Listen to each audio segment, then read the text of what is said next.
മനുഷ്യൻ യഥേഷ്ടം ലംഘിക്കപ്പെടുന്നു. ആരും തടയുവാനായിട്ടില്ല. നീ ചെയ്യരുത് എന്ന് വേദവസ്തു ഉപദേശിക്കുന്നുവെങ്കിലും ആരും ബലാത്കാരമായി മനുഷ്യനെ തടയുന്നില്ല. ദൈവം ദീർഘക്ഷമയോടെ മനുഷ്യന്റെ മടങ്ങിവരവിനായി കാത്തിരിക്കുന്നു. അവനവൻ ശരീരത്തിരിക്കുമ്പോൾ ചെയ്തതിന് പ്രതിഫലമുണ്ട്, അതിന് ന്യായവിധിയുണ്ട് എന്ന് വേദപുസ്തകം പറയുന്നു. എന്തിനെല്ലാം ന്യായവിധിയുണ്ട്? മനുഷ്യന്റെ സകല പ്രവൃത്തികൾക്കും ന്യായവിധിയുണ്ട് എന്ന് വേദപുസ്തകത്തിലെ സംഭവ പരമ്പരകൾ നമ്മെ പഠിപ്പിക്കുന്നു. കണക്ക് നോക്കുന്ന ഒരു ദിവസമുണ്ട്. നമുക്കറിയാം, ധനകാര്യ സ്ഥാപനങ്ങളെല്ലാം 6 മാസത്തിലൊരിക്കൽ, 1 വർഷം പൂർത്തിയാകുമ്പോൾ അവരുടെ വരവ് ചിലവ് കണക്കുകൾ പരിശോധിക്കാറുണ്ട്. എത്ര വരവുണ്ടായി, എത്ര ചിലവുണ്ടായി, എത്ര കോടി രൂപ ബാലൻസ് ഉണ്ട്, ലാഭം നോക്കാറുണ്ട് ധനകാര്യ സ്ഥാപനങ്ങളിൽ. എന്ന് പറഞ്ഞതുപോലെ താലന്തുകളെ കുറിച്ചുള്ള ഉപമ പറയുന്നത്, ഒരു ധനാട്ടിലെ മനുഷ്യൻ താലന്തുകൾ വിതരണം ചെയ്തിട്ട് വിദേശത്തേക്ക് പോയി. 5 താലന്ത്, 2 താലന്ത്, 1 താലന്ത്. ഈ താലന്തുകൾ വ്യാപാരം ചെയ്ത് അത് വർദ്ധിപ്പിക്കണം. കിട്ടിയ താലന്തുകൾ ഒഴിച്ചിടുകയല്ല. ദൈവം നമുക്ക് നൽകി ധാരാളം കഴിവുകളുണ്ട്. നന്നായി ലേഖനങ്ങൾ എഴുതുവാൻ കഴിവുള്ളവരുണ്ട്. മത്സരങ്ങളിൽ പങ്കെടുത്ത് ഉന്നത വിജയം പ്രാപിപ്പാൻ കഴിവുള്ള കുട്ടികളുണ്ട് നമ്മുടെ ഇടയിൽ. നന്നായി പാടുന്നവരുണ്ട്. മണിക്കൂറുകളോളം ദൈവത്തിന് പ്രാർത്ഥിക്കുന്നവരുണ്ട്. ഏതിലാണോ ദൈവം നമുക്ക് താലന്ത് നൽകിയിരിക്കുന്നത്, കഴിവ് നൽകിയിരിക്കുന്നത്, നമ്മളത് കുഴിച്ചിടാതെ അത് പ്രയോജനപ്പെടണം. ഒരുപക്ഷെ ഈ മെസ്സേജ് കേൾക്കുമ്പോൾ ചിലരെങ്കിലും പറയും, ഞാൻ പണ്ടൊക്കെ നന്നായി ചെയ്തിരുന്നു, ഇപ്പോൾ എനിക്ക് ചെയ്യാൻ കഴിയുന്നില്ല, ഞാൻ എല്ലാം മതിയാക്കി. ജോലി ലഭിക്കുന്നതിന് മുമ്പ്, കുടുംബജീവിതത്തിൽ പ്രവേശിക്കുമ്പോൾ നന്നായി ചെയ്തുകൊണ്ടിരുന്നു, നല്ലൊരു ജോലി ലഭിച്ചു, ഒരിക്കലും ലഭിക്കില്ല എന്ന് ചിന്തിച്ചു. നല്ല ജോലി ലഭിച്ചു, നല്ല കുടുംബ ബന്ധം ലഭിച്ചു, നല്ല സാമ്പത്തിക ചുറ്റുപാടുണ്ടായപ്പോൾ ദൈവം നൽകിയ താലന്തുകളെ പലരും കുഴിച്ചിട്ടിരിക്കുകയാണ്. ദൈവം നൽകിയ താലന്തുകളെ കുഴിച്ചിടരുത് എന്ന് വേദപുസ്തകം നമ്മെ പഠിപ്പിക്കുന്നു. അല്പത്തിൽ വിശ്വസ്തനായിരിക്കുക, നിന്നെ അധികത്തിൽ കാര്യവിചാരകനാക്കും. ദൈവം നമ്മെ ഏൽപ്പിച്ച് ചെറിയ ഒരു ഉത്തരവാദിത്വമായിരിക്കാം, ചെറിയ ഒരു ജോലിയായിരിക്കാം.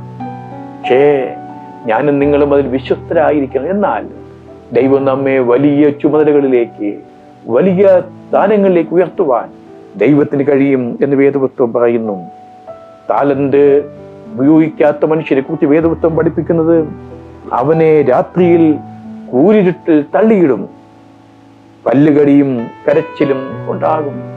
ദൈവം നമുക്ക് നൽകിയിരിക്കുന്ന താലന്തുകളെ നാം പ്രയോജനപ്പെടുത്തുന്നില്ല എങ്കിൽ, ദൈവം നമുക്ക് നൽകിയിരിക്കുന്ന അനുഗ്രഹങ്ങളെ പ്രയോജനപ്പെടുത്തുന്നില്ല എങ്കിൽ, ദൈവം നമുക്ക് നൽകിയ സമ്പത്തിന്റെ ദശാംശം മാറ്റിവെച്ച് ദൈവവിലയ്ക്ക് വേണ്ടി പാവപ്പെട്ടവർക്ക് വിനിയോഗിക്കുന്നില്ല എങ്കിൽ, ഇതിനെല്ലാം മനുഷ്യൻ ദൈവസന്നിധിയിൽ കണക്ക് കൊടുക്കേണ്ടവനാണ്.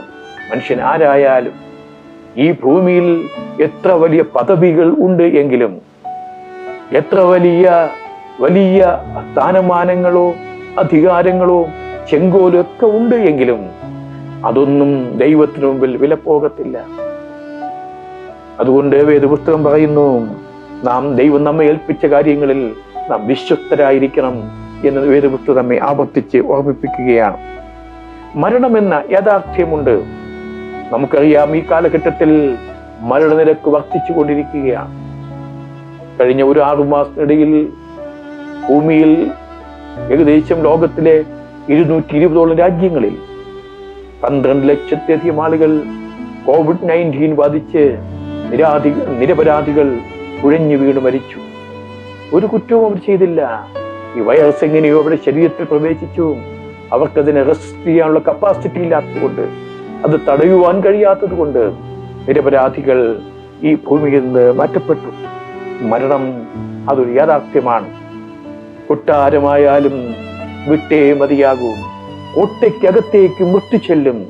10,000 നില നീ പൊക്കി പണിതാലും അതിനുള്ളിലും മൃത്യു വരും എന്ന് വേദപുസ്തകം നമ്മെ പഠിപ്പിക്കുന്നു. എന്ന് മരണത്തിനായിട്ട് ഒരുങ്ങുവാനായിട്ട് ദൈവം നമുക്ക് ഈ ജീവിതം നൽകിയിരിക്കുന്നു. ഭൂമിയിൽ തന്നെ ന്യായവിധി ഉണ്ടാകും, ദൈവസന്നിധി ന്യായവിധി ഉണ്ടാകും. പക്ഷേ ഭൂമിയിൽ തന്നെ മനുഷ്യന് ന്യായവിധി ഉണ്ട്. എന്ന് വേദപുസ്തകത്തിൽ നാം പഠിക്കുമ്പോൾ നമുക്ക് മനസ്സിലാക്കുവാനായിട്ട് സാധിക്കും. ധാരാളം ന്യായവിധികളെ കുറിച്ച് വേദപുസ്തകത്തിൽ ഉടനീളം നമുക്ക് പഠിക്കുവാനും മനസ്സിലാക്കുവാനും സാധിക്കും. മനുഷ്യൻ ന്യായവിധിക്കായി ഒരുങ്ങണം. അത് വേദപുസ്തകത്തിന്റെ ഒരു പഠിപ്പിക്കലാണ്. ഉൽപ്പത്തി പുസ്തകം 18-ാം അധ്യായം അതിന്റെ 20-21 വാക്യങ്ങൾ വായിക്കുമ്പോൾ പ്രകൃതിക്കുള്ള ന്യായവിധിയെക്കുറിച്ച് വേദപുസ്തകം പഠിപ്പിക്കുന്നു. പിന്നെ യഹോവ സൊദോമിന്റെയും ഗോമോറയുടെയും നിലവിളി വലിയതും അവരുടെ പാപം അതികഠിനവുമാകുന്നു. ഞാൻ ചെന്ന് എൻ്റെ അടുക്കൽ വന്നെത്തിയ നിലവിളി പോലെ അവർ കേവലം പ്രവർത്തിച്ചിട്ടുണ്ടോ ഇല്ലയോ എന്ന് നോക്കി അറിയും എന്ന് അരുളി ചെയ്തു. സൊദോം ഗൊമോറ പട്ടണം ദൈവം അനുഗ്രഹിച്ച ലോകത്തിലെ പട്ടണങ്ങളിൽ ഒന്നായിരുന്നു. എന്നാൽ മനുഷ്യൻ ദൈവത്തിന് നിരക്കാത്ത ചെയ്തപ്പോൾ ദൈവത്തിന് വലിയ ന്യായവിധി ഉണ്ടായ ഒരു പട്ടണമായിട്ട് സൊദോം ഗൊമോറ പട്ടണത്തെ വേദപുസ്തകം നമുക്ക് പരിചയപ്പെടുത്തുകയാണ്. അവിടെ വലിയ നിലവിളി വരുവാനിടയായി തീർന്നു. അവിടെ തന്നെ ദൈവത്തിന് ന്യായവിധി ആ പട്ടണത്തിൽ സംഭവിച്ചു എന്ന് തുടർന്നുള്ള വാക്യങ്ങൾ നാം പഠിക്കുമ്പോൾ നമുക്ക് മനസ്സിലാക്കുവാനായിട്ട് കഴിയും. ഭൂമിയിൽ തന്നെ ന്യായവിധിയുണ്ട്, പ്രകൃതിക്ക് ന്യായവിധിയുണ്ട്, ദേശത്തിന് ന്യായവിധിയുണ്ട്, പട്ടണങ്ങൾക്ക് ന്യായവിധിയുണ്ട്. ദൈവത്തിന്റെ ന്യായവിധിയിൽ നിന്ന് മനുഷ്യന് ഒഴിയുവാനായിട്ട് കഴിയത്തില്ല. മനുഷ്യനെത്ര പ്രഗത്ഭനായാലും, മനുഷ്യനെത്ര കഴിവുള്ള വ്യക്തിത്വമായാലും ദൈവത്തിന്റെ ന്യായവിധിയിൽ നിന്ന് ഒരു മനുഷ്യനും ഒരിക്കലും തെന്നിമാറുവാനായിട്ട് കഴിയത്തില്ല. എല്ലാ മുട്ടും മടങ്ങും, എല്ലാ നാവും പാടിയിടും, യേശു മാത്രം കർത്താവെന്ന്. അങ്ങനെയുള്ളൊരു കാലഘട്ടം ആഗമനമായിരിക്കുന്നുവെന്ന് വേദപുസ്തകം ഈ സമയം നമ്മെ ഉപദേശിക്കുകയാണ്. ഹോശേയ പ്രവാചകന്റെ പുസ്തകം 4-ാം അധ്യായം 1 മുതൽ 4 വരെയുള്ള വാക്യങ്ങളിൽ ഞാൻ നിന്റെ മക്കളെ മറന്നുകളയും എന്ന് വേദപുസ്തകം പറയുന്നു. മനുഷ്യൻ ദൈവത്തെ ഉപേക്ഷിക്കുന്നുവെങ്കിൽ, മനുഷ്യൻ ദൈവത്തിന് വിരുദ്ധമായി പ്രവർത്തിക്കുന്നുവെങ്കിൽ, ആരോഗ്യമുള്ളപ്പോൾ, സൗന്ദര്യമുള്ളപ്പോൾ, സമ്പത്തുള്ളപ്പോൾ ദൈവത്തിന് ഹിതകമായി ചിന്തിക്കുകയും പ്രവർത്തിക്കുകയും ചെയ്ത ശേഷം കഷ്ടത വരുമ്പോൾ ദൈവത്തോട് നിലവിളിച്ചാൽ ഞാൻ നിന്റെ നിലവിളി കേൾക്കത്തില്ല, ഞാൻ നിന്നെ മറന്നുകളയും എന്ന് ഹോശേയ പ്രവാചകന്റെ പുസ്തകത്തിൽ രേഖപ്പെടുത്തിയിരിക്കുന്നു. ഇസ്രായേൽ മക്കളെ, യഹോവയുടെ വചനം കേൾപ്പിൻ. യഹോവയ്ക്ക് ദേശനിവാസികളോട് ഒരു വ്യവഹാരമുണ്ട്. ദേശത്ത് സത്യവുമില്ല, ദൈവവുമില്ല, ദൈവ പരിജ്ഞാനവുമില്ല. ഹോശേയ പ്രവാചകൻ പറയുന്നു, ദേശത്തിന്റെ അവസ്ഥ, ദേശത്ത് സത്യമില്ല, ദയയില്ല, ദൈവിക പരിജ്ഞാനമില്ല. ഒരുപക്ഷെ ഈ ഒരു കാലഘട്ടത്തെ പോലത്തെ കാലഘട്ടമായിരിക്കാം ഹോശേയ പ്രവാചകൻ ജീവിച്ചിരുന്ന കാലഘട്ടം.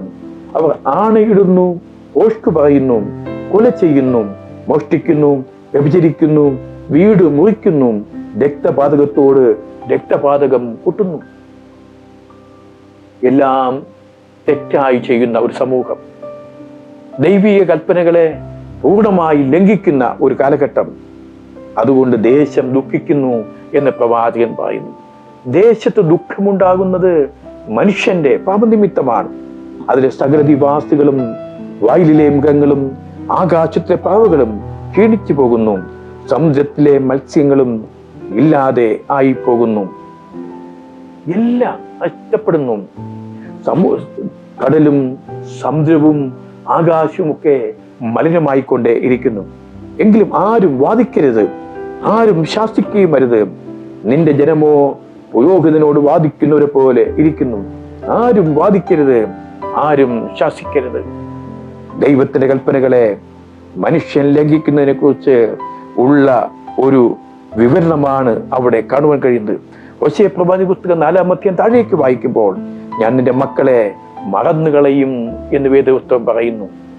ദൈവം നമ്മെ മറന്നുകളഞ്ഞാൽ, ദൈവം നമ്മുടെ മക്കളെ മറന്നുകളഞ്ഞാൽ പിന്നെ ഈ ഭൂമിയിൽ നമുക്ക് ഒരു നിമിഷം പോലും നിലനിൽക്കുവാനായിട്ട് കഴിയില്ല. തമ്പുരാന്റെ കാരുണ്യം കൊണ്ടാണ് ഞാൻ നിങ്ങൾ ഈ ഭൂമിയിൽ പിടിച്ചു നിൽക്കുന്നത്. ദൈവം നമ്മോട് കരുണ കാണിക്കുന്നത് കൊണ്ട് മാത്രമാണ്. നമുക്കറിയാം, ഭയാനകമായ ഈ കാലഘട്ടത്തിൽ പണ്ടൊക്കെ രാത്രികാലങ്ങൾ മാത്രമായിരുന്നു ഭയമെങ്കിൽ ഇന്ന് അതിനേക്കാൾ ഏറെ ഭയമാണ് പകൽക്കാലം. എവിടെ നിന്നാണോ വൈറസ് നമ്മുടെ ശരീരത്തിൽ പ്രവേശിക്കുന്നു എന്ന് പറയാൻ കഴിയാത്ത ഒരു കാലഘട്ടം. വേദപുസ്തകം പറയുന്നു, ദൈവത്തിന്റെ നിയമങ്ങളെ മനുഷ്യൻ ലംഘിച്ചാൽ ദൈവം നിന്നെയും നിന്റെ മക്കളെയും മറന്നുകളയും എന്നാണ്. ഹബക്കൂക്ക് പ്രവാചകന്റെ പുസ്തകം 2-ാം അധ്യായം അതിലെ 11 മുതലുള്ള വാക്യങ്ങളിൽ പ്രവാചകൻ ജനത്തോട് സംസാരിക്കുകയാണ്. ചുവരിൽ നിന്ന് കല്ല് നിലവിളിക്കുകയും മരപ്പണി നിന്ന് തുലാം ഉത്തരം പറയുകയും ചെയ്യുമല്ലോ. മനുഷ്യന്റെ പാപം പെരുകിയപ്പോൾ ദൈവത്തിന്റെ ആത്മാവിലൂടെ പ്രവാചകൻ സംസാരിക്കുന്നു. ചുവരിൽ നിന്ന് കല്ല് നിലവിളിക്കുകയാണ്, മരപ്പണിയിൽ നിന്ന് തുലാം ഉത്തരം പറയുകയും ചെയ്യുമല്ലോ. രക്തപാതകം കൊണ്ട് പട്ടണം പണിയുകയും നീതികേടുകൊണ്ട് നഗരം സ്ഥാപിക്കുകയും ചെയ്യുന്നവനെ അയ്യോ കഷ്ടം. പട്ടണം പണിതു, നഗരം സ്ഥാപിച്ചു, കൊട്ടാരങ്ങൾ പണിതു, എല്ലാം വെട്ടിപ്പിടിച്ചു എന്നൊക്കെ മനുഷ്യൻ അവകാശപ്പെടുമ്പോൾ അത് നീതിയോടല്ല എങ്കിൽ, അത് ന്യായത്തോടല്ല എങ്കിൽ, അത് രക്തക്കറ പറ്റിയിട്ടുണ്ട് എങ്കിൽ അത് മനുഷ്യന്റെ പാപത്തിനും ശാപത്തിനും കാരണമായി തീരും എന്ന് ഹബക്കൂക്ക് പ്രവാചകൻ പറയുന്നു. രക്തപാതകം കൊണ്ട് പട്ടണം പണിതു. പണ്ടൊക്കെ രാജാക്കന്മാരുടെ ഭരണകാലത്തെ കുറിച്ച് കേട്ടിട്ടുണ്ട്. വലിയ കൊട്ടാരങ്ങൾ പണിയുമ്പോൾ അതിന്റെ ഉറപ്പിന് വേണ്ടി അനേകം നിരപരാധികളെ, പാവപ്പെട്ട ആളുകളുടെ കൊന്ന് അവിടെ രക്തമൊഴുക്കി അത് മിക്സ് ചെയ്ത് തറകളിൽ പുരട്ടിയിട്ടുണ്ട് എന്ന്. ശരിയാണോ എന്നറിയത്തില്ല. രക്തപാതകം ദൈവം ഒരിക്കലും അംഗീകരിക്കുന്നില്ല. ജാതികൾ തീക്ക് ഇരയാകുവാൻ അധ്വാനിക്കുന്നതും വംശങ്ങൾ വെറുതെ തളർന്നു പോകുന്നതും സൈന്യങ്ങളുടെ യഹോവയുടെ ഹിതത്താൽ അല്ലയോ എന്ന് പ്രവാചകൻ പറയുന്നു. എന്താ സംഭവിക്കുന്ന? ലോകത്തിൽ ജാതികൾ തീക്ക് ഇരയാകുന്നു. ലോകത്തിലെ അനേകം ഇടങ്ങളിൽ ഉണ്ടാകുന്ന പ്രകൃതി ദുരന്തങ്ങളിൽ നിരപരാധികൾ ഈ ഭൂമിയിൽ നിന്ന് മാറ്റപ്പെടുന്നു, വെറുതെ തളർന്നു പോകുന്നു. മനുഷ്യൻ തളർന്നു പോകുന്ന ഒരു കാലഘട്ടം, കുഴഞ്ഞു വീണു മരിക്കുന്ന ഒരു കാലഘട്ടം. വേദപുസ്തകം പറയുന്നു, ദൈവത്തിന്റെ ഹിതത്താൽ, സൈന്യങ്ങളുടെ യഹോവയുടെ ഹിതത്താൽ അല്ലയോ. മനുഷ്യന്റെ പാപം വർദ്ധിക്കുമ്പോൾ ദൈവം തന്റെ പദ്ധതി ഈ ഭൂമിയിലേക്ക് അയക്കുവാനായിട്ട് ഇടയായി തീരും. ഹബക്കൂക്ക് പുസ്തകം 2-ാം അധ്യായം 15-ാം വാക്യത്തിൽ കൂട്ടുകാരുടെ നഗ്നത കാണേണ്ടതിന് അവർക്ക് കുടിപ്പാൻ കൊടുക്കുകയും നഞ്ച് കൂട്ടിക്കലർത്തി ലഹരി പിടിപ്പിക്കുകയും ചെയ്യുന്നവന് അയ്യോ കഷ്ടം. ഒരുപക്ഷെ ഈ വചനം വായിക്കുമ്പോൾ ഈ കാലഘട്ടത്തിൽ ദൃശ്യമാധ്യമങ്ങൾ നാം കാണുന്ന, മനസ്സിലാക്കുന്ന എത്രയോ സംഭവങ്ങൾ മനസ്സിലൂടെ കടന്നു പോവുകയാണ്. ഒരുമിച്ച് മദ്യപിക്കുന്ന, സ്ത്രീ പുരുഷ ഭേദമില്ലാതെ ഒരുമിച്ച് മദ്യം കഴിച്ച് ലഹരി പദാർത്ഥങ്ങൾ ഉപയോഗിച്ച് സുബോധം നഷ്ടപ്പെട്ട് പിന്നെ കാണിക്കുന്ന വികൃതികൾ, ഒരുപാട് അനുഭവങ്ങൾ ഭൂമിയിൽ സംഭവിക്കുമ്പോൾ മനുഷ്യൻ അയ്യോ കഷ്ടം എന്ന് വേദപുസ്തകം പറയുന്നു. ദൈവത്തിന്റെ കോപം ഇങ്ങനെയുള്ള സംഭവങ്ങളിലൂടെ ഈ ഭൂമിയിൽ കടന്നു വരുവാനായിട്ട് ഇടയായിത്തീരും. ചുവരിന്റെ കല്ല് നിലവിളിക്കുന്നു മനുഷ്യന്റെ പാപം നിമിത്തം. മേൽക്കൂരുകളെല്ലാം സാക്ഷി പറയും. യേശുവിന്റെ 2-ാം വരവിനെ കുറിച്ച് പഠിക്കുമ്പോൾ വേദപുസ്തകം പറയുന്നു, യേശു സുപ്രീം കോടതിയിലെ ചീഫ് ജസ്റ്റിസായി ലോകത്തെ ന്യായം വിധിക്കുമ്പോൾ സാക്ഷി പറയുവാൻ കോടതികളിൽ ആളുകൾ ചെല്ലുന്നത് പോലെ ദൈവം തമ്പുരാൻ സാക്ഷി പറയുവാൻ ആകാശത്തെയും ഭൂമിയെയും വിളിക്കും എന്ന് വേദപുസ്തകം പറയുന്നു. ദൈവത്തിന് മുമ്പിൽ ഒരു രഹസ്യവുമില്ല. ദൈവത്തിന് മുമ്പിൽ എല്ലാം പരസ്യമാണ്. നാം രഹസ്യമായി ചെയ്യുന്നതെല്ലാം ദൈവം നന്നായി അറിയുന്നു. നാം രഹസ്യമായി അയക്കുന്ന വാട്സപ്പ് സന്ദേശങ്ങൾ, രഹസ്യമായ ഇന്റർനെറ്റ് ബന്ധങ്ങൾ എല്ലാം ദൈവം അറിയുന്നു. ദൈവമക്കളെ, ഹൈടെക് ടെക്നോളജി സ്വർഗത്തിലുണ്ട്. ദൈവം അറിയാതെ, ദൈവം മനസ്സിലാക്കാതെ ഈ ഭൂമിയിൽ, ഈ പ്രപഞ്ചത്തിൽ ഒന്നും സംഭവിക്കുന്നില്ല എന്നുള്ളത് വേദപുസ്തകം അടിവരയിട്ട് നമ്മെ പഠിപ്പിക്കുകയാണ്. ദൈവത്തിന്റെ ദൃഷ്ടിയെ കുറിച്ചുള്ള ഒരു പഠനം പറയുന്നത് 791 പ്രാവശ്യം ദൈവത്തിന്റെ ദൃഷ്ടിയെക്കുറിച്ച്, ദൈവത്തിന്റെ കാഴ്ചയെക്കുറിച്ച് വേദപുസ്തകത്തിൽ പരാമർശിച്ചിരിക്കുന്നു. ഈ ഭൂമിയിൽ നടക്കുന്നതെല്ലാം തമ്പുരാൻ അറിയുന്നു. ദൈവം അറിയാതെ, ദൈവം മനസ്സിലാക്കാതെ, ദൈവം കാണാതെ ഈ പ്രപഞ്ചത്തിലൊന്നും നടക്കുന്നില്ല. അപ്പോൾ ചോദിക്കാം, എന്തുകൊണ്ട് ഈ അനീതി, ഇത്രയും അക്രമങ്ങൾ, ഇത്രയും ദൈവത്തിന് കൊലപാതകമൊക്കെ ഈ ഭൂമി നടക്കുന്നുവെന്ന്? മനുഷ്യന്റെ പാപം ആകാശത്തോളം ഉയർന്നിരിക്കുന്ന ഒരു കാലഘട്ടമാണ്. അന്ത്യനാളുകളിൽ ഇങ്ങനെയുള്ള അനേകം സംഭവങ്ങൾ ഉണ്ടാകുമെന്ന് പരിശുദ്ധ വേദപുസ്തകം ക്ഷമയോടെ പഠിച്ചാൽ നമുക്ക് മനസ്സിലാക്കുവാനായിട്ട് സാധിക്കും. ഭക്തനായി ദാവീദ് എഴുതിയ 139 സങ്കീർത്തനത്തിൽ ദാവീദ് പറയുന്നു, യഹോവേ, നീ എന്നെ ശോധന ചെയ്ത് അറിഞ്ഞിരിക്കുന്നു. ഞാൻ ഇരിക്കുന്നതും എഴുന്നേൽക്കുന്നതും നീ അറിയുന്നു. എന്റെ നിരൂപണം നീ ദൂരത്ത് നിന്ന് ഗ്രഹിക്കുന്നു. തമ്പുരാൻ നമ്മെ നന്നായിട്ട് മനസ്സിലാക്കുന്നു. നമ്മൾ ഇപ്പൊ ബുദ്ധി കൊണ്ട് ചിന്തിക്കുന്നത് പോലും ദൈവം അറിയുന്നു എന്ന് വേദപുസ്തകം നമ്മെ പഠിപ്പിക്കുന്നു. തുടർന്ന് 139 സങ്കീർത്തനം 3 വാക്യത്തിലേക്ക് വരുമ്പോൾ ഭക്തൻ പറയുന്നു, എന്റെ നടപ്പും കിടപ്പും നീ ശോധന ചെയ്യുന്നു. ഞാൻ എവിടേക്കാണ് നടന്നു പോകുന്നത്? ഞാൻ എവിടെയാണ് വാഹനത്തിൽ സഞ്ചരിക്കുന്നത്? ഞാൻ രാത്രികാലങ്ങളിൽ എവിടെയാണ് ഉറങ്ങുന്നത്? എനിക്ക് ഉറങ്ങുവാൻ നിർദ്ദേശിച്ചിട്ടുള്ള ഇടത്താണോ ഞാൻ ഉറങ്ങുന്നത്? തമ്പുരാൻ അറിയുന്നു എന്ന് വേദപുസ്തകം പറയുന്നു. നീ എന്റെ വഴികളൊക്കെയും നിനക്ക് മനസ്സിലായിരിക്കുന്നു. ദൈവമേ, എന്റെ വഴികളൊക്കെയും അങ്ങേക്ക് മനസ്സിലാകാം. ദൈവത്തിന് നമ്മുടെ റൂട്ട് മാപ്പ് നൽകേണ്ട കാര്യമില്ല. തമ്പുരാൻ സ്വർഗത്തിരിക്കുമ്പോൾ തന്നെ എല്ലാ മനുഷ്യന്റെയും റൂട്ട് മാപ്പ് നന്നായിട്ട് അറിയാം. എവിടെയാണ് സഞ്ചരിക്കുന്നത്? ആരോടാണ് ഇടപെടുന്നത്? എവിടെയാണ് തെറ്റായ ബന്ധങ്ങളുള്ളത്? ദൈവമെല്ലാം അറിയുന്നു എന്ന് വേദപുസ്തകം പറയുന്നു. ഒരുപക്ഷെ മാതാവ് അറിയാതെ, പിതാവ് അറിയാതെ, ഹസ്ബൻഡ് അറിയാതെ, വൈഫ് അറിയാതെ ഈ ഭൂമിയിൽ പലതും നമുക്ക് ചെയ്യുവാനായിട്ട് സാധിക്കും. എന്നാൽ ഇതെല്ലാം ദൈവം അറിയുന്നു. ദൈവം അറിഞ്ഞു മാത്രമേ ഈ ഭൂമിയിലെല്ലാം സഞ്ചരിക്കുന്നുള്ളൂ, സംഭവിക്കുന്നുള്ളൂ. അങ്ങനെയാണ് എങ്കിൽ നാം ദൈവത്തിന് മുമ്പാകെ എന്തുമാത്രം ഭയഭക്തിയോട് ജീവിക്കണം. ദൈവം അറിയാതെ ഈ ഭൂമിയിൽ ഒന്നും സംഭവിക്കുന്നില്ല.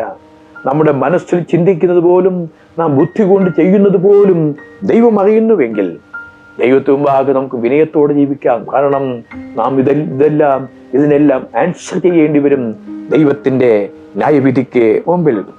യോബിന്റെ പുസ്തകം 31 അധ്യായം അതിന്റെ 38, 39, 40 വാക്യങ്ങളിൽ വേദപുസ്തകം ഇങ്ങനെ പറയുന്നു.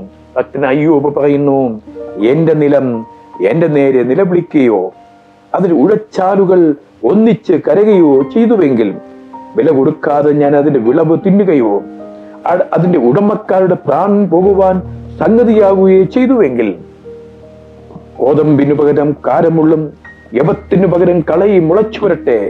യോബിന്റെ വചനങ്ങൾ അവസാനിച്ചുവെന്ന് 40 വാക്യത്തിൽ പറഞ്ഞിരിക്കുന്നു. യോബ് പറയുന്നു, ഞാൻ വില കൊടുക്കാതെ അന്യായമായി സമ്പാദിച്ചുവെങ്കിൽ അത് എനിക്ക് പ്രയോജനമില്ലാതെ പോകട്ടെ എന്നാണ്. ഗോതമ്പിന് പകരം അവിടെ കാരമുള്ളു മുളയ്ക്കട്ടെ എന്ന് യോബ് ശക്തമായി പറയുന്നു. യവത്തിനു പകരം കളയുണ്ടാകട്ടെ, കള മുളച്ചു വരട്ടെ എന്ന് പറഞ്ഞാൽ അർത്ഥം യോബിന് അറിയാം, യോബ് ദൈവത്തിനു മുമ്പാകെ വിശുദ്ധമായ ജീവിച്ചത്. ദൈവത്തിന് ഹിതകരമല്ലാതെ ഭൂമിയിൽ മനുഷ്യൻ ചെയ്യുന്ന പ്രവൃത്തികൾ നിമിത്തം കണ്ടം നിലവിളിക്കുന്നു എന്ന് യോബ് പറയുകയാണ്. പഴയ നിയമം വായിക്കുമ്പോൾ വേദപുസ്തകത്തിൽ ഇപ്രകാരം ഒരു സെന്റൻസ് കാണുവാനായിട്ട് സാധിക്കും. പിതാക്കന്മാരുടെ അതിർ നീ മാറ്റരുത്. ഭൂമിയുമായി ബന്ധപ്പെട്ടുള്ള ഇസ്രായേൽ മക്കൾക്ക് ലഭിക്കുന്ന ഉപദേശങ്ങൾ ശ്രദ്ധേയമായ ഉപദേശമാണ്. പിതാക്കന്മാർത്തേക്കുന്ന അതിർ നീ മാറ്റരുത്. ഭൂമിയുടെ മേലുള്ള മനുഷ്യന്റെ അനീതി ദൈവത്തോട് നിലവിളിക്കുന്നു എന്ന് വേദപുസ്തകം നമ്മെ പഠിപ്പിക്കുന്നു. യിരെമ്യാ പ്രവാചകന്റെ പുസ്തകം 4 അധ്യായം അതിന്റെ 27 വാക്യം യഹോവ ഇപ്രകാരം അരുളിച്ചെയ്യുന്നു, ദേശമൊക്കെയും ശൂന്യമാകും, എങ്കിലും ഞാൻ മുഴുവനായി മുടിച്ച് കളയുകയില്ല. പ്രവാചകന്മാരിൽ ശ്രേഷ്ഠനാണ് യിരെമ്യാ പ്രവാചകൻ. പ്രവാചകന്മാർ പറയുന്ന പ്രവചനങ്ങൾ വളരെ ആഴമേറിയ ദൈവത്തിന്റെ ഉപദേശങ്ങളാണ്. പ്രവാചകൻ പറയുന്നു, ദേശം ശൂന്യമായി പോകും. ദേശം എന്തുകൊണ്ട് ശൂന്യമാകുന്നു? മനുഷ്യന്റെ കൊള്ളരുതായ്മ കൊണ്ട്. നമുക്കറിയാം, ഈ കാലഘട്ടത്തിൽ അനേകം പട്ടണങ്ങൾ ശൂന്യമായി പോയി. COVID-19 എന്ന മാരകമായ വൈറസ് ബാധിച്ചപ്പോൾ ലോകത്തെ അനേക പട്ടണങ്ങൾ, അനേകം രാജ്യങ്ങൾ അടയ്ക്കപ്പെട്ടു. രാജവീഥികൾ ശൂന്യമായി പോയി.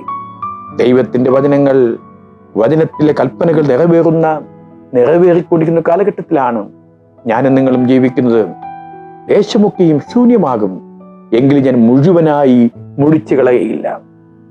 ലോകത്തിലെ ലക്ഷക്കണക്കിന് ആളുകൾ ഈ അടുത്ത കാലത്തുണ്ടായ മാരകമായ വൈറസിൽ ഈ ഭൂമി മാറ്റപ്പെട്ടുവെങ്കിലും ദൈവം ഭൂമിയെ മുഴുവനായും നശിപ്പിച്ചില്ല.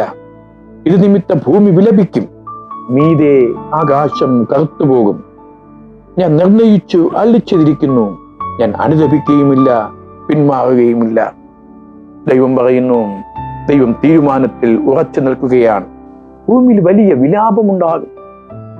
നമുക്കറിയാം, ഈ അടുത്ത കാലങ്ങളിൽ നാം മനസ്സിലാക്കുന്ന, നാം അനുഭവിക്കുന്ന അനേകം മരണങ്ങൾ, നമ്മുടെ പ്രിയപ്പെട്ടവരുടെ വേർപാടുകളിൽ വലിയ നിലവിളി ഉയരുന്ന ഒരു കാലഘട്ടമാണ്. വലിയ വിലാപമാണ്. മുമ്പൊക്കെ പ്രിയപ്പെട്ടവർ മരിച്ചാൽ അവരുടെ അരികിൽ ചില മണിക്കൂറുകൾ ഇരുന്ന് അവർക്ക് അവസാനമായി ചെയ്യാൻ കഴിയുന്ന കാര്യങ്ങളൊക്കെ ചെയ്യുവാൻ അനുവാദമുണ്ട്. മുമ്പൊക്കെ ഒരു രോഗം വന്നാൽ പ്രിയപ്പെട്ടവരെ ശുശ്രൂഷിക്കുന്ന അവസരമുണ്ട്. ഈ കാലഘട്ടത്തിൽ അതിനുള്ള അവസരങ്ങളില്ല. ആശുപത്രിയിൽ രോഗിയെ ആശുപത്രി അഡ്മിറ്റ് ചെയ്താൽ പിന്നെ പലപ്പോഴും മരിച്ചുപോയി എന്ന വാർത്തയാണ് അറിയുന്നത്. മരിച്ചുപോയി എന്നറിഞ്ഞാൽ പോലും അവസാനമായി ഒരു മുഖം കാണുവാനോ, പ്രിയപ്പെട്ടവർക്ക് അവസാന ചുംബനം നൽകുവാനോ, അന്ത്യ ശുശ്രൂഷ ചെയ്യുവാനോ ഒന്നും അനുവാദമില്ലാത്ത ഈ കാലഘട്ടത്തിൽ വേദപുസ്തകത്തിലെ വചനങ്ങളുടെ പ്രസക്തി വളരെ വർദ്ധിച്ചിരിക്കുകയാണ്. വേദപുസ്തകം പ്രവാചകൻ പറയുന്നു, ഇത് നിമിത്തം ഭൂമിയിൽ വിലാപമുണ്ടാകും, നിലവിളി ഉണ്ടാകും, മീതെ ആകാശം കറുത്തുപോകും. ഞാൻ നിർണയിച്ചു അള്ളിച്ചതിരിക്കുന്നു, ഞാൻ അനുദപിക്കയില്ല, പിന്മാറുകയുമില്ല. ദൈവം തമ്പുരാൻ പറയുന്നു, ഞാൻ അനുദപിക്കയില്ല. മനുഷ്യന്റെ വേദന കാണുമ്പോൾ, ലക്ഷക്കണക്കിന് ആളുകൾ മരിക്കുന്നത് കാണുമ്പോൾ ദൈവം അനുദപിക്കില്ല. കാരണം മനുഷ്യന്റെ പാപം വർദ്ധിച്ചിരിക്കുകയാണ്, മനുഷ്യന്റെ അനീതി വർദ്ധിച്ചിരിക്കുകയാണ്. അതുകൊണ്ട് ദൈവത്തിനെ അനുദപിക്കുവാനായിട്ട് കഴിയത്തില്ല. ദൈവം പിന്നെ മനസ്സ് കാണിക്കത്തില്ല. പ്രവാചകൻ നന്നായിട്ട് അത് രേഖപ്പെടുത്തി, ഞാൻ അനുദപിക്കത്തില്ല, പിന്മാറുകയുമില്ല. ദൈവത്തിന്റെ ഡിസിഷനിൽ നിന്ന്, ദൈവത്തിന്റെ തീരുമാനത്തിൽ നിന്ന് ദൈവം പിന്മാറത്തില്ല. മനുഷ്യന്റെ അനീതി വർദ്ധിച്ചിരിക്കുന്ന, മനുഷ്യൻ പാപം പച്ചവെള്ളം പോലെ വലിച്ചു കുടിക്കുന്ന ഒരു കാലഘട്ടം.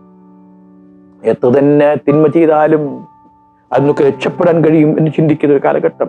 സ്വാധീനമുണ്ടെങ്കിൽ, സമ്പത്തുണ്ടെങ്കിൽ എന്തുമാകാം ചിന്തിക്കുന്നു.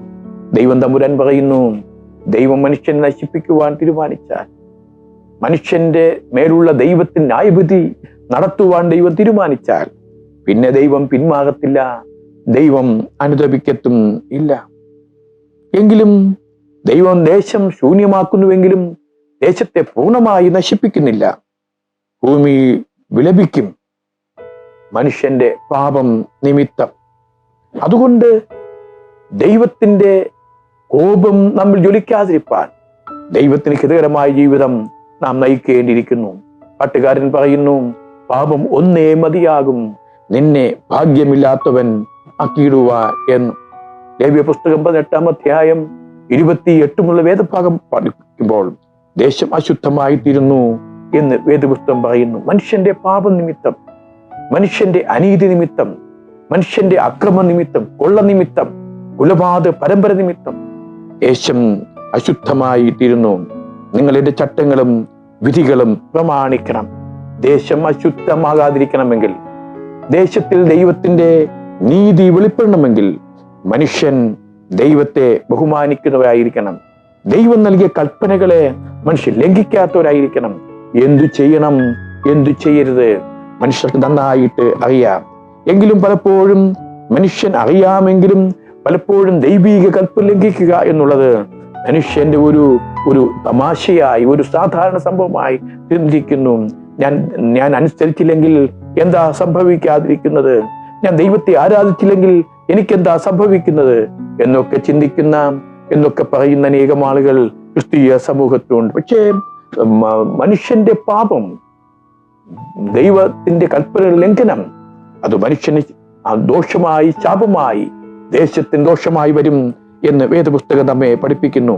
യെശയ്യാ പ്രവാചകന്റെ പുസ്തകം 24-ാം അധ്യായം അതിന്റെ 17-ാമത്തെ വാക്യത്തിൽ വേദപുസ്തകം ഇങ്ങനെ പറയുന്നു, ഭൂവാസിയെ പേടിയും കുഴിയും കണിയും നിനക്ക് നേരിട്ടിരിക്കുന്നു. ഭൂവാസികളെ, നിങ്ങൾക്ക് പേടി നേരിട്ടിരിക്കുകയാണ്. പേടിയും കുഴിയും കണിയും നിനക്ക് നേരിട്ടിരിക്കുന്നു.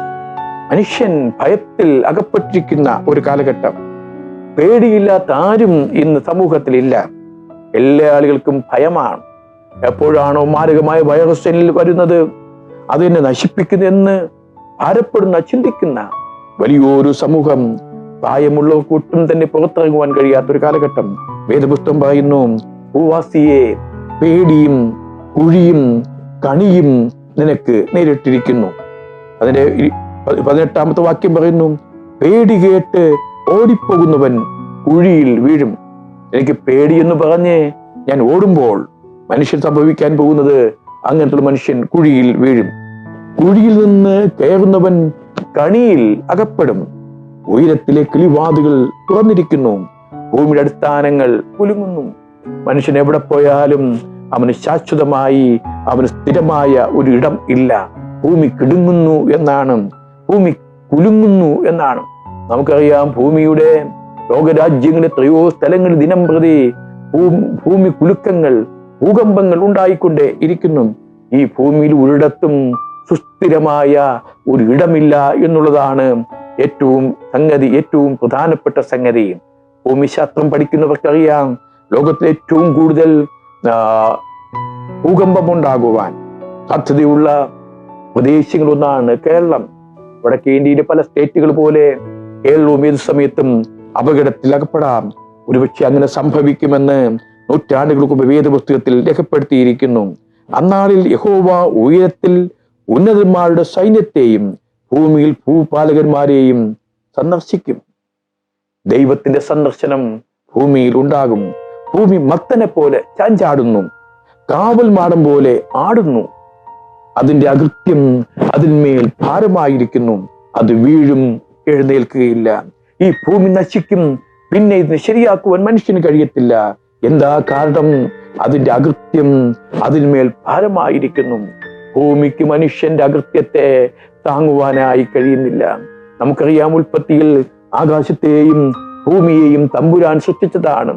മനുഷ്യനെ സൃഷ്ടിച്ച് സകല അധികാരം നൽകിയ മനുഷ്യൻ വാഴുവാനായിട്ട് ഭൂമിയെ നൽകിയെങ്കിലും പ്രവാചകന്റെ ഭാഷയിൽ പറഞ്ഞാൽ മനുഷ്യന്റെ അകൃത്യം കൊണ്ട് ഭൂമിക്ക് താങ്ങുവാനായി കഴിയുന്നില്ല.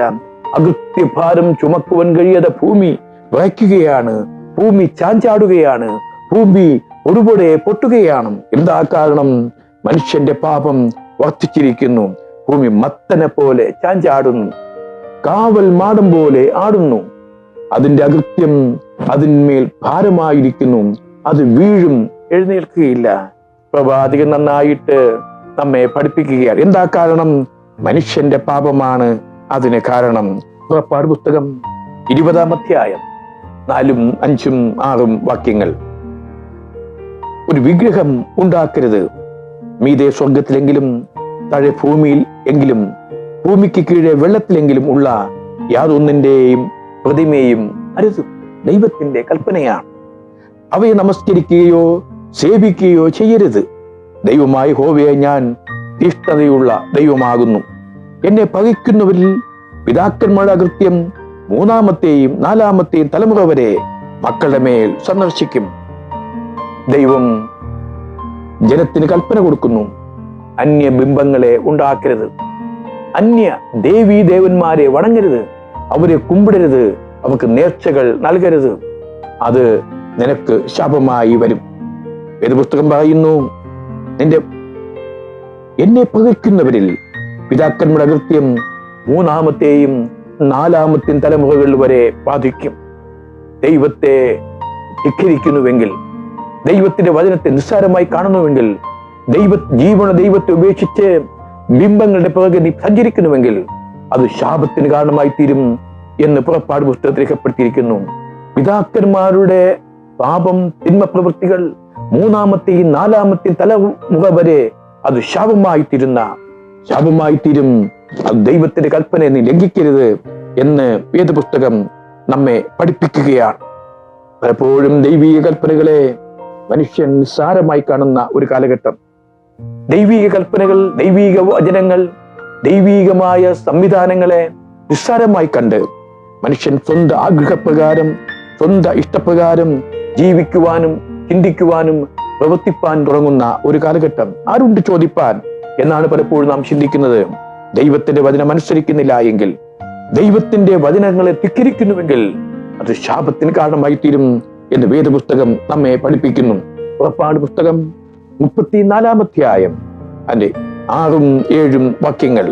യഹോവ അവന് മുമ്പാകെ കടന്നു ഘോഷിച്ചതെന്തെന്നാൽ, യഹോവയായ ദൈവം കരുണയും കൃപയുമുള്ളവൻ, ദീർഘക്ഷമയും മഹാദയയും വിശ്വസ്തതയും ഉള്ളവൻ. ആരാണ് നാം ആരാധിക്കുന്ന ദൈവം? ആരാണ് നാം സ്നേഹിക്കുന്ന ദൈവം? ഈ ദൈവം ദീർഘക്ഷമയുള്ള ദൈവമാണ്. ഈ ദൈവം മഹാദയുള്ള ദൈവമാണ്. ഈ ദൈവം വിശ്വസ്തതയുള്ള ദൈവമാണ്. 1000 ദയ പാലിക്കുന്നവൻ, അകൃത്യവും അതിക്രമവും പാപവും ക്ഷമിക്കുന്നവൻ, കുറ്റമുള്ളവനെ വെറുതെ വിടാതെ പിതാക്കന്മാരുടെ അകൃത്യം മക്കളുടെ മേലും മക്കളുടെ മക്കളുടെ മേലും 3-ാമത്തെയും 4-ാമത്തെയും തലമുറയോളം സന്ദർശിക്കുന്നവനാണ്. നാം പാപം ചെയ്തു, നാം ഈ ഭൂമിയിൽ നിന്ന് മാറ്റപ്പെടും. ഒരുപക്ഷെ നാം രക്ഷപ്പെട്ടു എന്ന് ചിന്തിച്ചേക്കാം. പക്ഷേ വേദപുസ്തകം പറയുന്നു, ദൈവത്തിന്റെ ന്യായവിധി, ദൈവത്തിന്റെ കോപം 3-ാമത്തെയും 4-ാമത്തെയും തലമുറകളിലേക്ക് കടന്നു വരും എന്നുള്ളതാണ്. അനീതി ചെയ്യുന്നുവെങ്കിൽ, ദൈവത്തിന് ഹിതകർമ്മം ചെയ്യുന്നുവെങ്കിൽ, ആ ശാപം, ആ പാപം തലമുറകളിലേക്ക് വ്യാപിക്കുവാനായിട്ട് ഇടയായി തീരും. ഇപ്പോൾ ക്രിസ്തുവേശുള്ളവർക്ക് ഒരു ശിക്ഷാവിധിയും ഇല്ല. ഈ പാപം, ഈ ശാപം തലമുറകളിലേക്ക് വരുന്നത് യേശുവിൻ രക്ഷിതമായി സ്വീകരിക്കാത്ത, യേശുവിനെ അംഗീകരിക്കാത്ത മനുഷ്യന് മാത്രം ബാധകം. എന്നാൽ വേദപുസ്തകം നമ്മെ പഠിപ്പിക്കുന്നു, ഇപ്പോൾ ക്രിസ്തുവേശുള്ളവർക്ക് ഒരു ശിക്ഷാവിധിയുമില്ല. യേശുവിൻ രക്ഷിതാവായി സ്വീകരിച്ച്, യേശുവിന് വേണ്ടി ജീവിതം സമർപ്പിച്ച്, കർത്താവേ, ഞാൻ നിന്റെ പൈതലാണ്, അങ്ങയുടെ ഹിതപ്രകാരം വഴി നടത്തണമേ, എന്റെ ജീവിതത്തിലെ പാപങ്ങൾ ക്ഷമിക്കണമേ, എന്നോട് മനസ്സലിക്കണമേ എന്ന പ്രതീക്ഷയോടെ, വിശ്വാസത്തോടെ, പ്രാർത്ഥനയോടെ, വിനയപുരസ്സരം ആരാണോ ദൈവത്തിന്റെ സന്നിധാനത്ത് വിനയപ്പെടുന്നത്, അവരെ അനുഗ്രഹിക്കുന്ന, അവരെ ഉയർത്തുന്ന, അവരെ വലുതാക്കുന്ന, അവർക്ക് ധാരാളം നന്മകൾ നൽകുന്ന ഒരു ദൈവം ജീവിക്കുന്നു എന്ന് വേദപുസ്തകം നമ്മെ പഠിപ്പിക്കുന്നു. സംഗീത നഗരമായ യേശുവിൽ ആശ്രയിപ്പിൻ. ഇപ്പോൾ ദൈവ കൃപയിലുള്ളവർക്ക് ഒരു ശിക്ഷാവിധിയുമില്ല. ഒടുവിൽ അന്ത്യന്യായവിധിയിൽ ദൈവത്തിന് മുമ്പാകെ നിൽക്കുമ്പോൾ ധൈര്യത്തോടെ സുസ്പേദവതനായി നമുക്ക് ദൈവത്തിന് നിൽക്കുവാൻ കഴിയും. കാരണം യേശുവിന്റെ സന്നിധാനത്തിൽ ഈ ഭൂമിയിൽ ജീവിച്ചപ്പോൾ ദൈവത്തിന്റെ കൽപ്പനകൾ ഞാനും നിങ്ങളും അനുസരിക്കുന്നത് കൊണ്ട് പിന്നെ ന്യായവിധിയെക്കുറിച്ച് ഭയപ്പെടേണ്ട കാര്യമില്ല. എന്തിനാണ് യേശു ഈ ഭൂമിയിലേക്ക് കടന്നു വരുന്നത്? പ്രതിഫലം നൽകുവാനായിട്ട് യേശു കടന്നു വരുന്നു. തന്റെ മക്കൾക്ക് പ്രതിഫലം നൽകുന്ന ഒരു ദൈവം. ആരാ പറഞ്ഞത് പ്രതിഫലം നൽകുമെന്ന്? യേശു പറയുന്നു.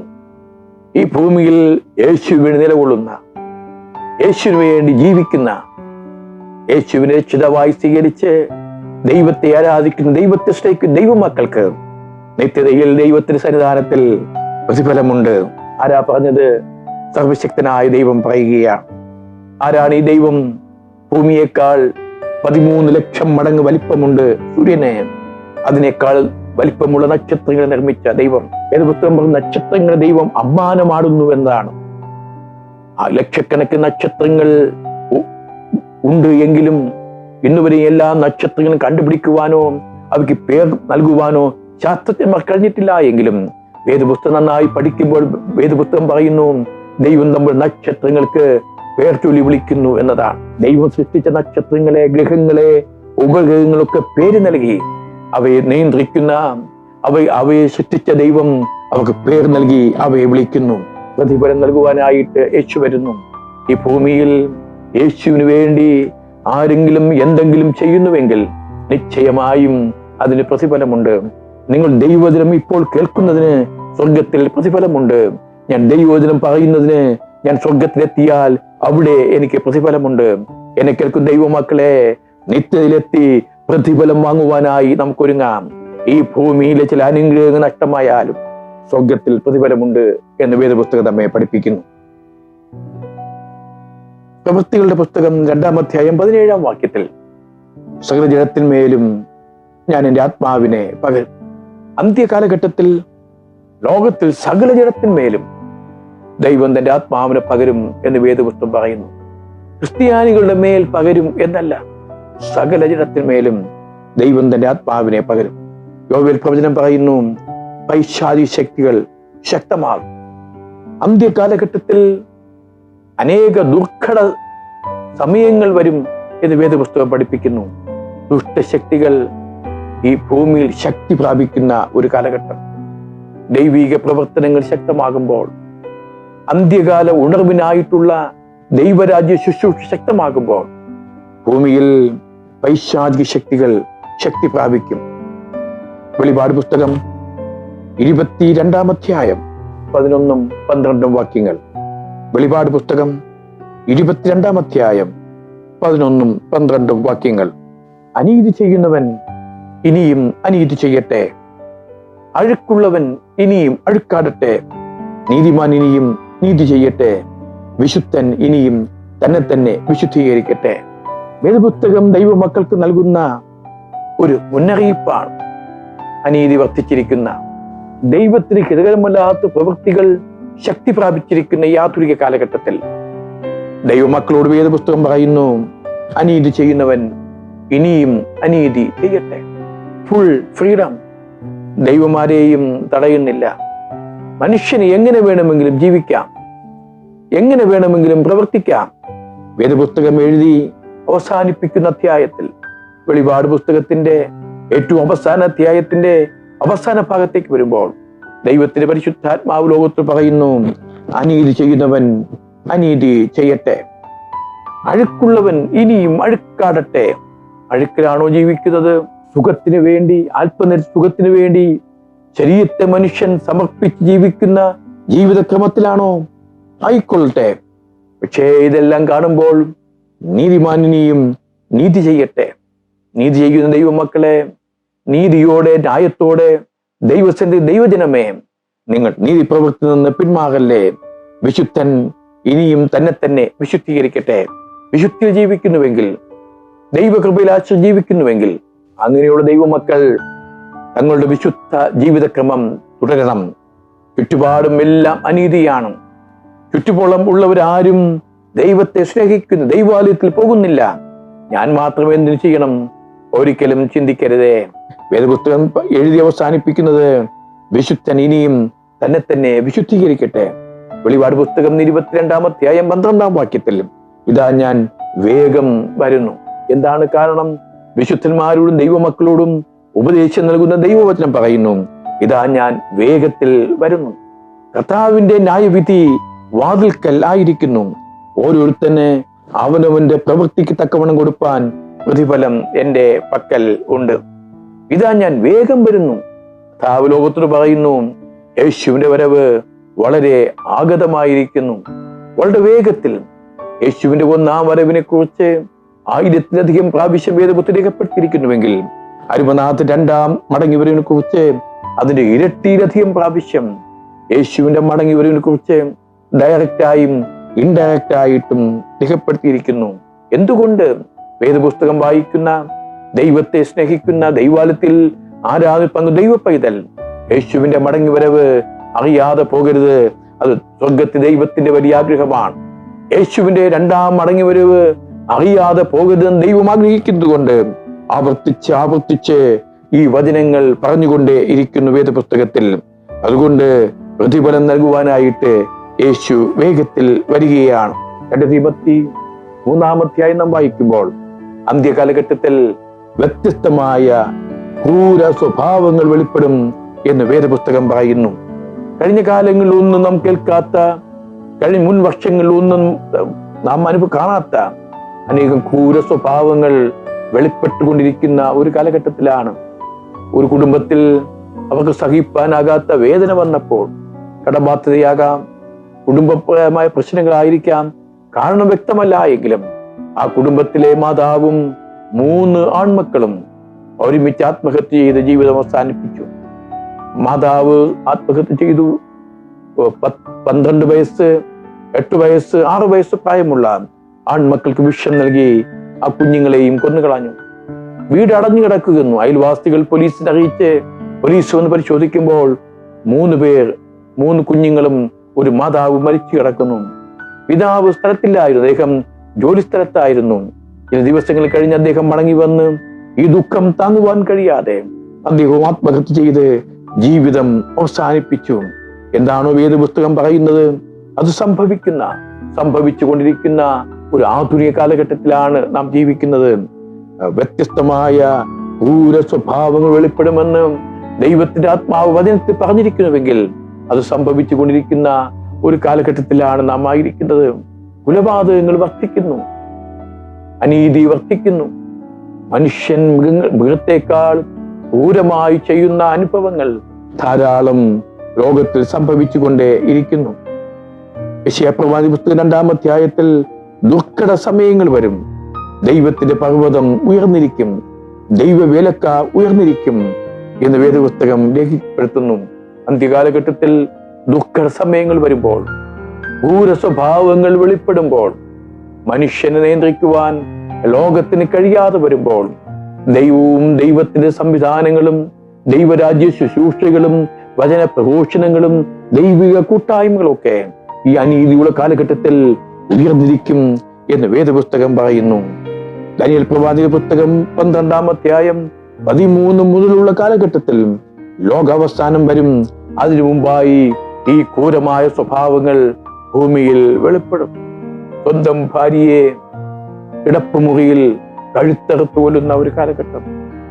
ഒരുപക്ഷെ ക്രൂര സ്വഭാവങ്ങൾ വെളിപ്പെടുമെന്ന് പരിശുദ്ധ വേദപുസ്തകത്തിൽ പറഞ്ഞിരിക്കുന്നുവെങ്കിൽ അത് അക്ഷരാർത്ഥത്തിൽ ലോകത്തിൽ സംഭവിച്ചുകൊണ്ടേയിരിക്കുന്നു. സ്വന്തം ഭാര്യയെ പാമ്പിനെ കൊണ്ട് കൊത്തി കൊല്ലിക്കുന്ന ഒരു കാലഘട്ടം. ഒരു മാതാവ് ഒരിക്കൽ അവരുടെ കുടുംബത്തിൽപ്പെട്ട 7-8 ആളുകൾക്ക്, സ്വന്തം മക്കൾക്കും സ്വന്തം ഭർത്താവിനും ഒക്കെ ആഹാരത്തിലൂടെ വിഷം നൽകി കൊന്നു. മുൻ വർഷങ്ങളിലൊന്നും ഇത് കേട്ടുകേൾവി പോലും ഇല്ലാതിരുന്നു. എന്തുകൊണ്ട് സംഭവിക്കുന്നു? അന്ത്യകാലഘട്ടത്തിൽ ലോകത്തിൽ എങ്ങനെ സംഭവിക്കുമെന്ന് വേദപുസ്തകം കൽപ്പിച്ചിരിക്കുന്നു. അത് ഈ തലമുറയിൽ, ഈ കാലഘട്ടത്തിൽ സംഭവിച്ചുകൊണ്ടേ ഇരിക്കുന്നു. ഈ സീസൺ മാറും, അടുത്ത ഒരു സീസൺ വരും. വേദപുസ്തകം നാം നന്നായി പഠിക്കുമ്പോൾ ഈ കാലഘട്ടം മാറിപ്പോകും എന്ന് വേദപുസ്തകം പറയുന്നു. ഇന്ന് നാം അനുഭവിക്കുന്ന ഈ പ്രതികൂല സാഹചര്യങ്ങൾ, ഇന്ന് നാം കണ്ടുകൊണ്ടിരിക്കുന്ന ഭയാനകമായ ഈ കാലഘട്ടത്തിലെ ഭയാനകമായ അനുഭവങ്ങൾ മാറിപ്പോകാൻ പോകുന്നു. ഒരു പുതിയ സീസണായിട്ട് ദൈവം ലോകത്തെ ഒരുക്കുകയാണ്.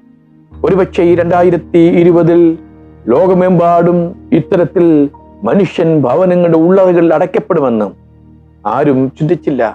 ലോകരാജ്യങ്ങളിൽ ചലിക്കാതെ ആയിപ്പോയ കാലഘട്ടം. ഒരു ദിവസം ഭൂമിയിൽ നിന്ന് 1,10,000 ഫ്ലൈറ്റുകൾ ആകാശത്തിൽ പറന്നുയരുമായിരുന്നുവെങ്കിൽ ഏപ്രിൽ മെയ് മാസങ്ങളിൽ ഒരു ഫ്ലൈറ്റ് പോലും ചലിക്കാതെ ഭൂമി നിശ്ചലമായ ഒരു കാലഘട്ടം. മാരകമായ വൈറസുകൾ, രോഗങ്ങൾ വർദ്ധിച്ച ഒരു കാലഘട്ടം. ഈ കാലഘട്ടം മാറാൻ പോകുന്നു. ഈ കാലഘട്ടം കഴിഞ്ഞ് ഒരു പുതിയ കാലഘട്ടം ലോകത്തിൽ സംഭവിക്കാൻ പോകുന്നു. ദ ഗ്രേറ്റ് റിവൈവൽ, ഒരു ശക്തമായ ഉണർവ് ഉണ്ടാകാൻ പോകുന്നു ലോകത്തെമ്പാടും. അതിനായിട്ട് ദൈവം ഈ ഭൂമിയെ ഒരുക്കുകയാണ്. ഇനി എന്ത് എന്ന ചോദ്യത്തിന് മുമ്പിൽ ദൈവവചനം ലോകത്തിന് ഉത്തരം നൽകാൻ പോവുകയാണ്. ലോകത്തെ അനേകം ആളുകൾ, പല മതവിഭാഗക്കാർ വിശ്വാസ പ്രമാണങ്ങൾ വിശ്വസിക്കുന്നവർ പറഞ്ഞു തുടങ്ങി, ഇത് ദൈവത്തിന്റെ ഇടപെടലാണ്, ദൈവം ജീവിക്കുന്ന ദൈവമുണ്ട്. എന്തുകൊണ്ട് സയൻസിനും ടെക്നോളജിക്കും കമ്പ്യൂട്ടറിനും ഒന്നും ഈ ചെറിയ വൈറസിനെ തടയുവാൻ കഴിയുന്നില്ല? ഇതിന്റെ പിന്നിൽ പ്രവർത്തിക്കുന്ന ഒരു വലിയ ദൈവമുണ്ട് ഇന്ന് ലോകം അറിയാൻ പോകുന്നു. ഒരുപക്ഷെ ലോകം ചിന്തിച്ചത് മനുഷ്യന്റെ കണ്ടുപിടുത്തങ്ങൾ കൊണ്ട് മനുഷ്യൻ സുഖമായി ജീവിക്കാം എന്നാണ്. മനുഷ്യൻ അമിതമായി ടെക്നോളജിയിൽ ആശ്രയിച്ചിരിക്കുന്ന ഒരു കാലഘട്ടം. യുക്തിയും ബുദ്ധിയും വിദ്യാഭ്യാസവും ടെക്നോളജിയും കൊണ്ട് ദൈവീക പദ്ധതികളാക്കുവാൻ ദൈവം ഒരിക്കലും മനുഷ്യനെ അനുവദിക്കത്തില്ല. ലോകത്തിൽ ഏത് ടെക്നോളജി ഉണ്ട് എങ്കിലും അതെല്ലാം വേദപുസ്തകത്തിന് താഴെയാണ്. ഇതിനെല്ലാം മുകളിലായി ദൈവത്തിന്റെ വചനവും ദൈവത്തിന്റെ കൽപ്പനകളും ഈ ആധുനിക കാലഘട്ടത്തിൽ നിലനിൽക്കുന്നു. ദൈവമക്കളെ, അമിതമായി മനുഷ്യ ടെക്നോളജി ആശ്രയിക്കുന്ന ഒരു കാലഘട്ടം. ലോകത്തിലെ ശാസ്ത്രീയ കണ്ടുപിടുത്തങ്ങൾ, ശാസ്ത്രീയ പഠനങ്ങൾ, വൈദ്യശാസ്ത്രം എന്നെ സഹായിക്കുമെന്ന് മനുഷ്യൻ നന്നായി ചിന്തിച്ചു, അങ്ങനെ വിശ്വസിച്ചു. അതുകൊണ്ട് ദൈവാശ്രയമില്ല എങ്കിലും സുഖമായി ജീവിക്കാം, ദൈവമേ എന്ന് വിളിച്ചില്ല എങ്കിലും സുഖമായി ജീവിക്കാം എന്നൊക്കെ ചിന്തിച്ചിരുന്നുവെങ്കിലും ലോക സംഭവങ്ങൾ നമ്മെ പഠിപ്പിക്കുന്നത് ദൈവാശ്രയമുള്ളവരായി മനുഷ്യൻ തീരണം. ദൈവത്തിന്റെ വരവിനായി, ന്യായവിധിക്കായി മനുഷ്യൻ ഒഴുകണം. 2 തെസ്സലോനിക്കർ 4-ാം അധ്യായം വായിക്കുമ്പോൾ 16 മുതൽ വചനങ്ങളിൽ വേദപുസ്തകം പറയുന്നു, കർത്താവ് താൻ ഗംഭീരനാദത്തോടും പ്രധാന ദൂതന്റെ ശബ്ദത്തോടും ദൈവത്തിന്റെ കാഹളത്തോടും കൂടെ സ്വർഗത്തിൽ നിന്ന് ഇറങ്ങി വരും എന്താണ്. ദൈവത്തിന്റെ കാഹളം ധ്വനിക്കുവാൻ സമയമായി. ദൈവം തന്റെ മക്കളെ ഈ ഭൂമിയിൽ നിന്ന് മാറ്റുവാൻ സമയമായി. കാഹളധ്വനിക്കായി നമുക്ക് ഒരുങ്ങാം ദൈവം മക്കളെ. അരുമനാഥന്റെ വരവ് ആസന്നമാണ് എന്ന് ലോക സംഭവങ്ങൾ നമ്മെ പഠിപ്പിക്കുന്നു. വേദപുസ്തകം എന്താണോ പറയുന്നത് അത് സംഭവിച്ചുകൊണ്ടിരിക്കുന്ന ഒരു ആധുനിക കാലഘട്ടത്തിലാണ് ഞാനും നിങ്ങളും ജീവിക്കുന്നത്. ഒരുപക്ഷെ നമ്മുടെ പൂർവ്വ മാതാപിതാക്കൾ വേദപുസ്തകം വായിച്ചു പഠിച്ചുവെങ്കിൽ വേദപുസ്തകം എഴുതിയിരിക്കുന്ന വചനങ്ങൾ നിറവേറിക്കൊണ്ടിരിക്കുന്ന ഒരു കാലഘട്ടം. യേശുവിന്റെ വരവ് ആസന്നമായിരുന്ന ഈ കാലഘട്ടത്തിൽ യേശുവിന്റെ വരവിനായി ഒരുങ്ങുവാൻ ദൈവം തന്റെ മക്കളെ കുറിച്ച് ആഗ്രഹിക്കുന്നു. തിരുസഭയെ ഈ ഭൂമിയിൽ നിന്ന് ദൈവം മാറ്റുവാൻ പോവുകയാണ്. ദൈവം ഈ ഭൂമിയിൽ നിന്ന് മാറ്റുമ്പോൾ കർത്താവോട് ഒരുമിച്ച് ദൈവ സന്നിധിയിൽ എത്തിച്ചേരുവാൻ ഭാഗ്യം നൽകണമേ എന്ന് നമുക്ക് ദൈവത്തോട് പ്രാർത്ഥിക്കാം. അതിനുള്ള ജീവിത ഒരുക്കത്തിനായി ദൈവകരങ്ങളിൽ നമ്മെ തന്നെ സമർപ്പിക്കാം. വെളിപാട് പുസ്തകം 22-ാം അധ്യായം 10 മുതലുള്ള വചനങ്ങളിൽ വേദപുസ്തകം പറയുന്നു, അവൻ പിന്നെയും എന്നോട് പറഞ്ഞത്, സമയം അടുത്തിരിക്കിയാൽ ഈ പുസ്തകത്തിലെ പ്രവചനം മുദ്രയിടരുത്. ഈ പുസ്തകത്തിലെ പ്രവചനങ്ങൾ മുദ്രയിട്ട് സൂക്ഷിക്കരുത്. അത് ലോകത്തോട് വിളിച്ചു പറയണം. ലോകമെമ്പാടും ദൈവവചനം പ്രഘോഷിക്കപ്പെടുന്ന ഒരു കാലഘട്ടത്തിലാണ് നാം ജീവിക്കുന്നത്. ലോകത്തിൽ നിന്ന് കണ്ടുപിടിക്കപ്പെട്ടിട്ടുള്ള എല്ലാ ഇലക്ട്രോണിക് മാധ്യമങ്ങളിലൂടെയും ലോകത്തിൽ നിന്ന് കണ്ടുപിടിക്കപ്പെട്ടുള്ള എല്ലാ ഭാഷകളിലും ലോകത്തിലെമ്പാടും ദൈവവചനം അറിയിച്ചുകൊണ്ടേ ഇരിക്കുന്നു. അനീതി ചെയ്യുന്നവൻ ഇനിയും അനീതി ചെയ്യട്ടെ, അഴുക്കുള്ളവൻ ഇനിയും അഴുക്കാടട്ടെ, നീതിമാൻ ഇനിയും നീതി ചെയ്യട്ടെ, വിശുദ്ധൻ ഇനിയും തന്നെ വിശുദ്ധീകരിക്കട്ടെ. ഇതാ ഞാൻ വേഗം വരുന്നു. മനുഷ്യന്റെ ജീവിതക്രമത്തെ കുറിച്ച് ദൈവത്തിന്റെ ആത്മാവ് പഠിപ്പിക്കുകയാണ്. അനീതി ചെയ്യുന്നുവോ സ്വതന്ത്രമായി ചെയ്യാം, നീതിയോട് ജീവിക്കുന്നുവോ ദൈവകൃപയിൽ ആശ്രയിച്ച് ജീവിക്കണമേ. എന്തിനാ യേശു വരുന്നത്? 12-ാം വചനം പറയുന്നു, ഇതാ ഞാൻ വേഗം വരുന്നു. ഓരോരുത്തനെ അവനവന്റെ പ്രവൃത്തിക്ക് തക്കവണ്ണം പ്രതിഫലം നൽകുവാൻ പ്രതിഫലമായി അരുമനാഥൻ കടന്നു വരുന്നു. നായ്ക്കളും ക്ഷുദ്രക്കാരും ദുർനടപ്പുകാരും കുലപാതകന്മാരും ബിംബ ആരാധികളും പോഷ്കിൽ പ്രിയപ്പെടുന്നവരും അതിൽ പ്രവർത്തിക്കുകയും ചെയ്യുന്ന ഏവനും പുറത്തു തന്നെ. കർത്താവിന്റെ വരവിങ്കൽ കർത്താവിനോട് കൂടെ എത്തിച്ചേരുവാൻ കഴിയാത്തവരുടെ പട്ടിക വേദപുസ്തകത്തിന്റെ അവസാന അധ്യായത്തിന്റെ അവസാന വാക്യങ്ങൾ എഴുതി വേദപുസ്തകം അവസാനിപ്പിക്കുകയാണ്. ആർക്ക് ദൈവരാജ്യത്തിൽ പ്രവേശിക്കുവാൻ കഴിയില്ല? നായ്ക്കളും ക്ഷുദ്രക്കാരും ദുർനടപ്പുകാരും കുലപാതകന്മാരും ബിംബ ആരാധികളും പോഷ്കിൽ പ്രിയപ്പെടുന്നവർക്കും അതിനെ പ്രവർത്തിക്കുകയും ചെയ്യുന്ന ഏവനും പുറത്തു തന്നെ. അവർക്ക് അതിന് ഉള്ളിൽ ദൈവരാജ്യത്തിന്റെ അനുഭവത്തിൽ പ്രവേശിക്കാൻ കഴിയില്ല എന്ന് വേദപുസ്തകം പറയുന്നു. ഈ പുസ്തകത്തിലെ പ്രവചനം കേൾക്കുന്ന ഏവനോട് ഞാൻ സാക്ഷീകരിക്കുന്നത് എന്തെന്നാൽ, ആരെങ്കിലും കൂട്ടിയാൽ ഈ പുസ്തകത്തിൽ എഴുതിയ ബാധകളെ ദൈവം അവന് വരുത്തും. ഈ പ്രവചന പുസ്തകത്തിലെ പ്രവചനത്തിൽ നിന്ന് ആരെങ്കിലും വലുത് നീക്കിക്കളഞ്ഞാൽ ഈ പുസ്തകത്തിൽ എഴുതിയിരിക്കുന്ന ജീവവൃക്ഷത്തിലും വിശുദ്ധ നഗരത്തിലും അവളുടെ അംശം ദൈവം നീക്കിക്കളയും. ഈ വചനത്തോട് ഒന്ന് കൂട്ടിച്ചേർക്കുവാനോ ഈ വചനത്തുള്ളത് ഒന്ന് മാറ്റുവാനോ ഈ ഭൂമിയിൽ ഒരു മനുഷ്യനും ദൈവം അധികാരം നൽകിയിട്ടില്ല. ഈ ആധുനിക കാലഘട്ടത്തിൽ വേദപുസ്തക വിരുദ്ധമായ ധാരാളം പഠിപ്പിക്കലുള്ള കാലഘട്ടമാണ്. അനേകരെ വിശ്വാസ ജീവിതത്തിൽ നിന്ന് വ്യതിചലിക്കുന്ന അനേകം അനുഭവങ്ങളുള്ള ഒരു കാലഘട്ടം. ഈ വചനം നമ്മെ നന്നായി പഠിപ്പിക്കുന്നു. വേദപുസ്തകത്തോട് എന്തെങ്കിലും ആശയങ്ങളോ വചനങ്ങളോ കൂട്ടിച്ചേർക്കുവാൻ ദൈവമാരെയും അനുവദിക്കുന്നില്ല. ആർക്കും അതിനുള്ള അധികാരം നൽകിയിട്ടില്ല. തെറ്റായി വേദപുസ്തകം വ്യാഖ്യാനിക്കുന്ന, തെറ്റായി ദൈവവചനം പ്രസംഗിക്കുന്ന അനേകം സംഭവങ്ങൾ ലോകത്തിൽ പലയിടത്തും കാണുവാൻ കഴിയും. എന്നാൽ ദൈവവചനം പറയുന്നു, ഈ വചനത്തിൽ ഒന്നും നീ അടർത്തി മാറ്റരുത്. നിനക്ക് ഇഷ്ടമുള്ളത് ഇതിനോട് ആഡ് ചെയ്യുവാനായിട്ട് ദൈവാത്മാവാരെയും അനുവദിക്കുന്നില്ല. ആരും അപ്രകാരം ചെയ്യരുത്. ഒരുപക്ഷെ മനുഷ്യൻ അങ്ങനെ ചെയ്യുന്നുവെങ്കിൽ ഈ പുസ്തകത്തിൽ എഴുതിയിരിക്കുന്ന ജീവവൃക്ഷത്തിലും വിശുദ്ധ നഗരത്തിലും അവൾ അംശം ദൈവം നീക്കിക്കളയും. അങ്ങനെയുള്ളവർക്ക് ദൈവരാജ്യത്തെ സന്തോഷം അനുഭവിക്കാനായിട്ട് കഴിയാതെ വരും. ഇത് സാക്ഷീകരിക്കുന്നവൻ അതേ, ഞാൻ വേഗം വരുന്നു എന്ന് അരുളി ചെയ്യുന്നു. ആമേൻ. കർത്താവായ യേശുവേ, വരയണമേ. കർത്താവായ യേശു ക്രിസ്തുവിന്റെ കൃപ നിങ്ങൾ എല്ലാവരോടും കൂടെ ഇരിക്കുമാറാകട്ടെ. ആമേൻ എന്ന് പറഞ്ഞ് വേദപുസ്തകം എഴുതി അവസാനിപ്പിക്കുകയാണ്. യേശുവിന്റെ വരവിനെ കുറിച്ച്, അന്ത്യനായ വിധിയെ കുറിച്ച് നിരവധി വചനങ്ങൾ വേദപുസ്തകം കാണുവാനായി കഴിയും. എന്തിനിത്രയധികം പ്രാവശ്യം, ആയിരക്കണക്കിന് പ്രാവശ്യം യേശുവിന്റെ മടങ്ങിവരവിനെ കുറിച്ചും അന്ത്യനായ വിധിയെ കുറിച്ചുമൊക്കെ വേദപുസ്തകം രേഖപ്പെടുത്തിയെന്ന് ചോദിച്ചാൽ, ദൈവത്തെ സ്നേഹിക്കുന്ന, ദൈവത്തെ ആരാധിക്കുന്ന, ദൈവത്തെ വിശ്വസിക്കുന്ന ദൈവ പൈതൽ അന്ത്യനായ വിധിയിൽ തള്ളപ്പെട്ടു പോകരുതേ.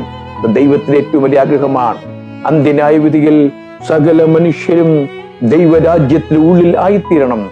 സ്വർഗ ദൈവത്തിന്റെ ആഗ്രഹമാണ്. അതുകൊണ്ടാണ് ആവർത്തിച്ച് ഈ അന്ത്യ കാലഘട്ടത്തിൽ ഈ വചനം ലോകത്തിൽ വിളിച്ചു പറഞ്ഞുകൊണ്ടേയിരിക്കുന്നത്. മനുഷ്യൻ അംഗീകരിച്ചാലും ഇല്ലെങ്കിലും, മനുഷ്യൻ വിശ്വസിച്ചാലും ഇല്ലെങ്കിലും, ഇത് വെറുതെയാണ് എന്ന് പറഞ്ഞാലും, ദൈവത്തെ ആത്മാവ് ലോകത്തോട് പറയുന്ന വചനങ്ങൾ പ്രായോഗികമായി കൊണ്ടിരിക്കുന്ന ഒരു കാലഘട്ടത്തിലാണ് ഞാനും നിങ്ങൾ ജീവിക്കുന്ന ദൈവമക്കളെ. അന്ത്യവിധിക്കായി നമുക്കൊരുങ്ങാം.